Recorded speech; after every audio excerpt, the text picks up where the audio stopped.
আজকে সোয়াবিন রান্না করলাম। তো রেসিপিটা সবাই দেখো। প্রথমে কড়াইতে তেল গরম করতে দিয়ে অল্প একটু চিনি দিয়ে দিলাম,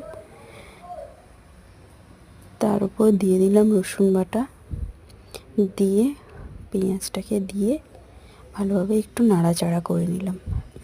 নাড়াচাড়া করে পেঁয়াজের উপরেই দিয়ে দিলাম হলুদ গুঁড়ো, লঙ্কার গুঁড়ো, জিরে ধনে গুঁড়ো দিয়ে ভালো করে একটু কষিয়ে, একটু জল দিয়ে আর একটু কষিয়ে নিয়ে ওর উপর আলুগুলো দিয়ে দিলাম।